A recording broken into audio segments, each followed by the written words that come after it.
Il y a des choses qu'on ne peut pas dire en vers.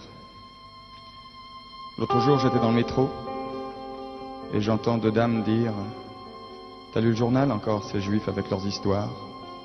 Quels emmerdeurs. » C'est vrai, nous sommes des emmerdeurs. Ça fait des siècles qu'on emmerde le monde, c'est dans notre nature, que voulez-vous. Abraham avec son Dieu unique, Moïse avec ses tables de la loi, Jésus avec son autre joue toujours prête à la deuxième baffe, puis Freud, Marx, Einstein, tous ont été des gêneurs, des révolutionnaires, des ennemis de l'ordre. Pourquoi? Parce que l'ordre, quel que fût le siècle, ne pouvait les satisfaire, puisque c'était un ordre dont ils étaient toujours exclus. Remettre en question, voir plus loin, changer le monde pour changer de destin, tel fut le destin de mes ancêtres. C'est pourquoi ils sont haïs par les défenseurs de tous les ordres établis. L'antisémite de droite reproche aux Juifs d'avoir fait la révolution bolchevique. C'est vrai. Il y en avait beaucoup, en 1917. L'antisémite de gauche reproche aux Juifs d'être les géants du capitalisme. C'est vrai. Il y a beaucoup de capitalistes juifs. La raison est simple. La culture, la religion, l'idée révolutionnaire d'un côté, les portefeuilles et les banques de l'autre, sont les seules valeurs transportables, les seules patries possibles pour ceux qui n'ont pas de patrie.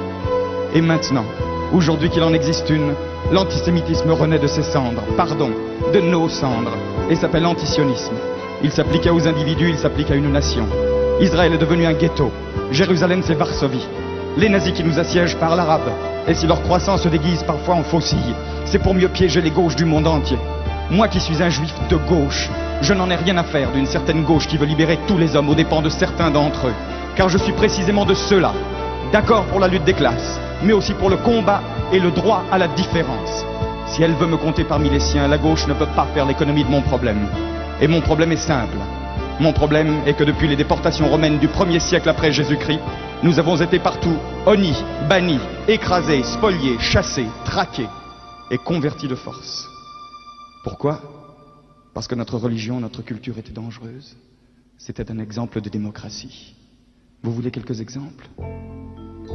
Le judaïsme a été le premier à créer le Shabbat, c'est-à-dire le jour de repos hebdomadaire obligatoire. Vous imaginez la joie des pharaons toujours en retard d'une pyramide. Le judaïsme interdit l'esclavage. Vous imaginez la sympathie des Romains, les plus importants grossistes de main-d'œuvre gratuite de l'Antiquité. Il est dit dans la Bible, la terre n'appartient pas à l'homme mais à Dieu. De cette phrase découle une loi, celle de la remise en question automatique de la propriété foncière tous les 49 ans. Tous les 49 ans.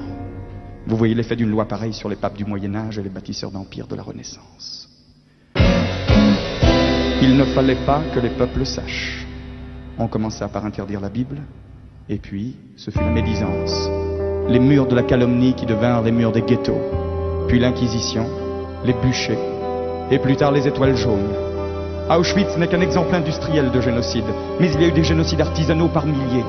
J'en aurais pour 3 jours, je vous le jure, rien qu'à nommer tous les pogroms d'Espagne, de Russie, de Pologne et d'Afrique du Nord. À force de fuir, de bouger, le juif est allé partout. On extrapole et voilà. Il n'est de nulle part. Nous sommes au rendez-vous, monsieur Chancel. Je suis effectivement de nulle part. Nous sommes parmi les peuples comme l'enfant à l'assistance publique. Je ne veux plus être adopté. Je ne veux plus que ma vie dépende de l'humeur de mes propriétaires. Je ne veux plus être un citoyen locataire. J'en ai assez de frapper aux portes de l'histoire et d'attendre qu'on me dise « Entrez ». Je rentre et je gueule aujourd'hui. Je suis chez moi sur Terre, et sur Terre j'ai ma terre. Elle m'a été promise, elle sera maintenue. Qu'est-ce que c'est que le sionisme? Ça se réduit à une simple phrase. L'an prochain à Jérusalem. Non, ça n'est pas un slogan du Club Méditerranée. C'est écrit dans la Bible, le livre le plus vendu et le plus mal lu du monde. Et cette prière est devenue un cri. Un cri qui a aujourd'hui plus de 2000 ans. Et le père de Christophe Colomb, celui de Kafka, celui de Proust, celui de Chagall, celui de Marx, d'Einstein et même de M. Kissinger l'ont répété ce cri au moins une fois par an le jour de Pâques. Alors le sionisme c'est du racisme? Mais faites-moi rire. Est-ce que 12 France, cher pays de mon enfance, est un hymne raciste? Le sionisme c'est le nom d'un combat de libération.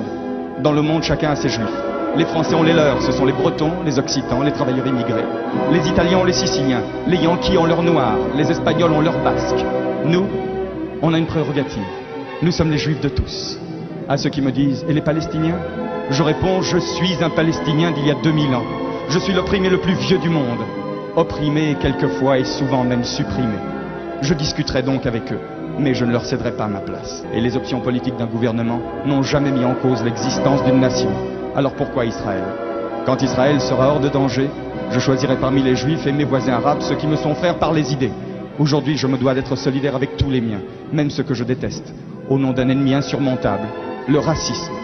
Descartes avait tort. Je pense donc je suis. Ça ne veut rien dire. Nous, ça fait 5000 ans qu'on pense, et nous n'existons toujours pas. Je me défends, donc je suis.